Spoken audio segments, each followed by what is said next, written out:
Baik, bismillahirrahmanirrahim. Assalamualaikum warahmatullahi wabarakatuh. Nama saya Alfian Yudi Surya dengan NIM 19501244013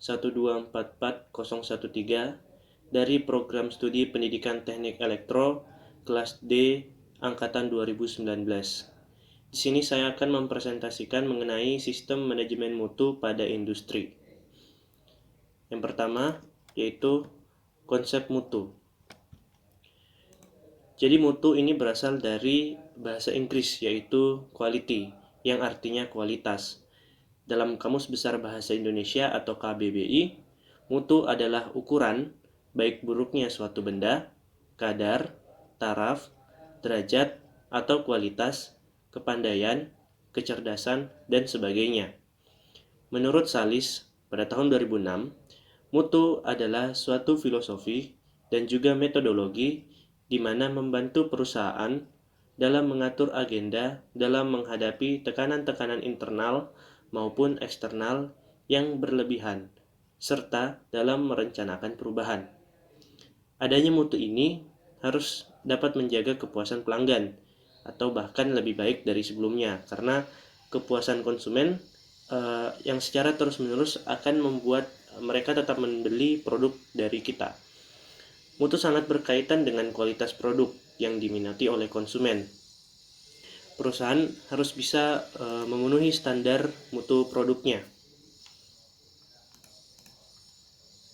Nah, menurut Garvin 1987 terdapat 8 dimensi mutu. Yang pertama yaitu daya tahan produk, di mana seberapa lama produk dapat bertahan digunakan oleh konsumen. Yang kedua adalah keandalan produk, di mana produk bisa berfungsi sesuai dengan spesifikasinya. Yang ketiga, fitur produk, di mana produk memiliki karakteristik yang membuatnya unggul daripada produk sejenisnya. Yang keempat adalah keindahan, yang dimana bentuk fisik produk itu menjadi daya tarik bagi konsumen sebelum membeli produk. Yang kelima ada kemampuan layanan produk, di mana kemudahan dalam perbaikan, kesopanan, keramahan, kecepatan dalam melayani keluhan konsumen. Yang keenam ada kesan mutu, yang dimana konsumen itu menilai secara objektif produk yang dibelinya. Kemudian ada kesesuaian dengan spesifikasi, di mana produk yang ditawarkan itu harus sesuai dengan apa yang diiklankan atau sesuai dengan spesifikasinya. Kemudian yang terakhir ada kinerja produk, di mana produk itu dapat berfungsi dengan baik. Kemudian ada konsep sistem manajemen mutu. Nah, International Organization for Standardization mengatakan bahwa sistem manajemen mutu ialah cara bagi perusahaan untuk mengontrol kegiatannya agar dapat mencapai suatu tujuan yang diharapkan. Nah, sistem manajemen mutu ini merupakan suatu prosedur yang mendasari kegiatan di perusahaan, yang dimana terdokumentasi dengan baik dan memiliki standar-standar tertentu agar dapat menjadi kesesuaian hasil produk terhadap kebutuhan ataupun syarat-syarat tertentu. Nah, kebutuhan dan syarat-syarat tertentu ini ditentukan oleh perusahaan itu sendiri.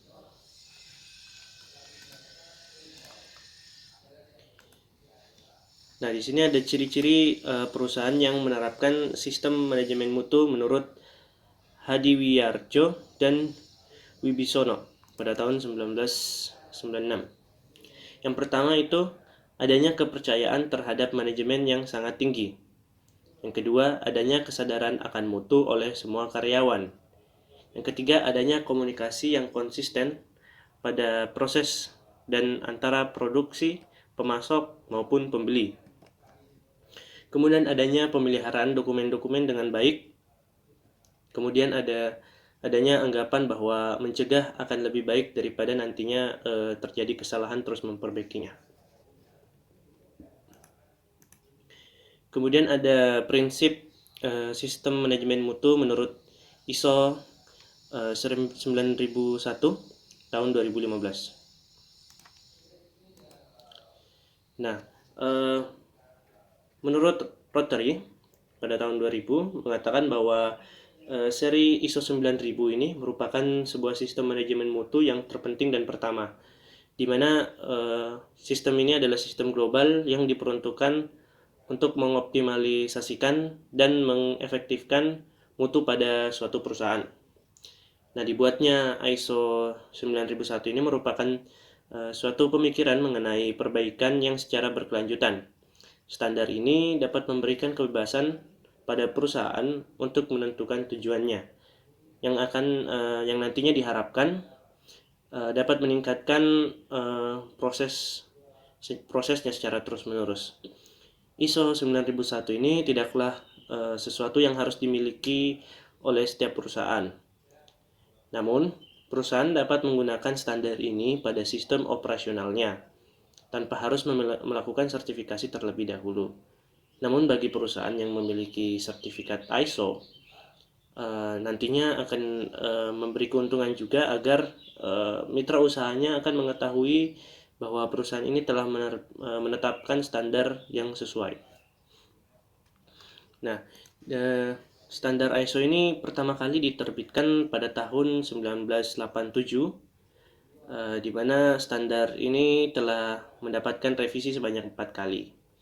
Standar ISO ini akan selalu direvisi dan ditinjau agar dipastikan bahwa di dalam persyaratan yang ada di dalamnya itu sesuai dan relevan dengan kondisi yang terjadi pada saat ini. Di sini ada International Organization for Standardization menuliskan ada 7 prinsip yang melandasi sistem manajemen mutu ISO 9001 tahun 2015. Yang pertama ada fokus pelanggan atau customer focus. Nah, fokus pada manajemen mutu ini harus dapat mencukupi kebutuhan konsumen dan berupaya agar lebih baik dari apa yang diharapkan oleh konsumen. Kesesuaian dapat diraih jika perusahaan dapat menjaga dan mempertahankan kepercayaan, baik dari pelanggan maupun pihak lain yang berkepentingan. Penerapan prinsip ini digunakan untuk meningkatkan nilai, meningkatkan kepuasan dan loyalitas pelanggan, meningkatkan reputasi, memperluas bangsa pasar, memperluas basis pelanggan, dan meningkatkan pendapatan tentunya. Kemudian ada kepemimpinan atau leadership. Nah, para pemimpin perusahaan haruslah menetapkan satu arah tujuan dan sebuah kondisi yang dimana setiap unitnya harus terlibat dalam pencapaian sasaran mutu perusahaan. Dengan menciptakan suatu kesatuan arah atau tujuan ini yang melibatkan setiap unitnya, itu akan dapat menyesuaikan sumber daya, proses, strategi, dan juga kebijakan agar tujuan perusahaan itu dapat tercapai. Nah, manfaat yang didapatkan diantaranya peningkatan efisiensi dan juga efektivitas pada pemenuhan target mutu perusahaan, pengorganisasian yang lebih baik, pengembangan komunikasi dalam struktur organisasi perusahaan, dan mengembangkan kemampuan perusahaan agar apa yang diharapkan dapat sesuai dengan hasil yang diberikan. Kemudian ada keterlibatan orang atau engagement of people.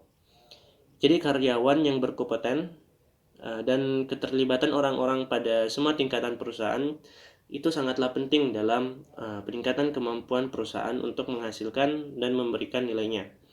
Nah, prinsip-prinsip ini bermanfaat juga untuk meningkatkan pemahaman dan motivasi mengenai mutu pada setiap orang yang ada di dalam perusahaan, serta menaikkan keterlibatan orang dalam kegiatan perbaikan, menaikkan inisiatif, pengembangan dan kreativitas pribadi, serta menaikkan kepercayaan dan kerjasama pada seluruh unit. Kemudian ada pendekatan proses atau process approach, di mana kegiatan ini dikelola sebagai suatu sistem yang saling terkait akan memberikan hasil yang konsisten. Nah, hasil yang konsisten ini pastinya nantinya akan lebih efektif dan lebih efisien. Dengan memahami hasil dari sistem ini akan membantu perusahaan untuk mengoptimalkan kinerjanya. Manfaat yang dapat diambil adalah untuk meningkatkan kemampuan agar lebih fokus kepada satu proses dan peluang perbaikan. Proses yang selaras akan menghasilkan produk yang konsisten pula, dan mengaktifkan perusahaan untuk meyakinkan pihak lain yang berkepentingan tentang efektivitas, konsistensi, dan efisiensinya. Kemudian ada perbaikan atau improvement. Jadi sebuah perusahaan yang sukses itu pasti memiliki fokus yang berkelanjutan. Nah, fokus yang berkelanjutan ini harus ada perbaikan-perbaikannya juga. Nah, perbaikan ini sangat penting bagi perusahaan untuk menjaga kinerja, menghadapi perubahan-perubahan yang terjadi pada lingkungan internal maupun eksternalnya, serta dapat menciptakan peluang yang baru. Perbaikan ini juga akan bermanfaat untuk meningkatkan kinerja dari proses, kemampuan perusahaan, dan kepuasan pelanggan, meningkatkan kemampuan dalam mengantisipasi reaksi terhadap risiko dan peluang eksternal maupun internal, meningkatkan inovasi, dan meningkatkan fokus penyelidikan dan pemenuhan masalah yang disertai dengan pencegahan dan tindakan yang korektif seperti itu. Kemudian ada pengambilan keputusan berdasarkan bukti atau evidence-based decision making. Jadi mengambil keputusan dari hasil analisis data dan evaluasi yang memungkinkan perusahaan agar mendapatkan hasil yang sesuai dengan apa yang diinginkannya. Nah, proses pengambilan keputusan ini seringkali merupakan hal yang cukup kompleks dan terus dirasakan adanya ketidakpuasan. Nah, analisis data, fakta-fakta di lapangan, dan bukti-buktinya ini akan menghasilkan suatu sifat yang objektif sehingga dapat meyakinkan untuk mengambil keputusan bagi perusahaan.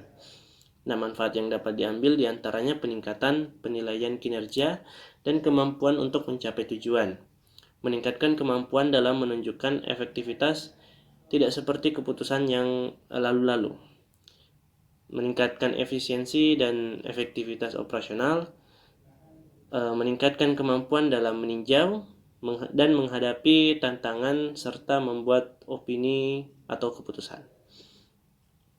Kemudian ada manajemen hubungan atau relationship management. Nah, di sini manajemen hubungan ini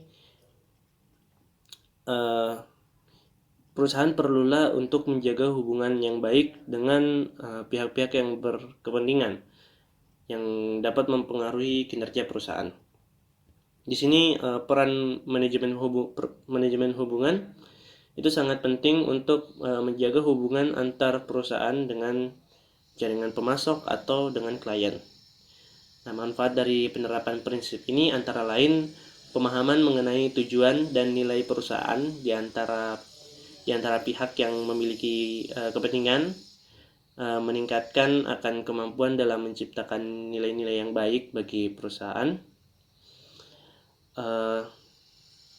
serta rantai pasokan dapat dikelola secara baik karena dari pihak pemasok itu menyediakan aliran barang dan jasa yang stabil.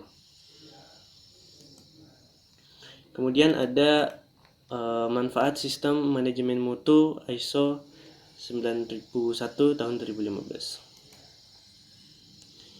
Jadi penerapan standar mutu ISO pada perusahaan ini dapat membantu dalam yang pertama mengevaluasi keadaan di dalam perusahaan. Hal ini dapat membantu perusahaan dalam merumuskan tujuan dan mengidentifikasi peluang-peluang yang baru. Yang kedua ada memastikan konsistensi perusahaan pada pemenuhan kebutuhan dan kepuasan konsumen.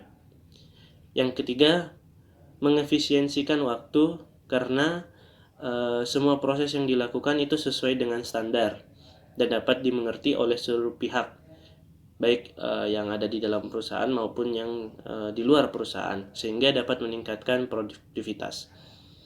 Kemudian ada terpenuhinya persyaratan hukum dan peraturan yang diperlukan. Kemudian ada dapat melebarkan pangsa pasar karena beberapa sektor atau beberapa negara itu sangat diperlukan sertifikasi ISO sebelum dapat melakukan kegiatan bisnis di area tersebut atau di sektor tersebut. Kemudian ada manfaat sistem manajemen mutu ISO selanjutnya, itu menurut Cho Chua dan kawan-kawan pada tahun 2002 itu dibagi menjadi dua, yaitu manfaat internal dan eksternal.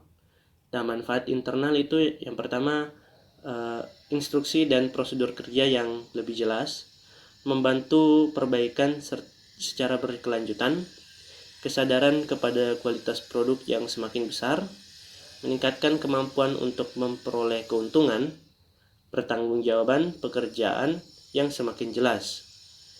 Terus ada prosedur yang terdokumentasi dengan baik. Kemudian untuk manfaat eksternal, yaitu layanan kepada konsumen yang lebih baik, citra perusahaan yang akan lebih baik pula, keunggulan dalam bersaing yang lebih besar, ekspansi ke pasar internasional, kepuasan konsumen terhadap produk meningkat, dapat memperluas cakupan pangsa pasar, dan peluang ekspor yang lebih besar.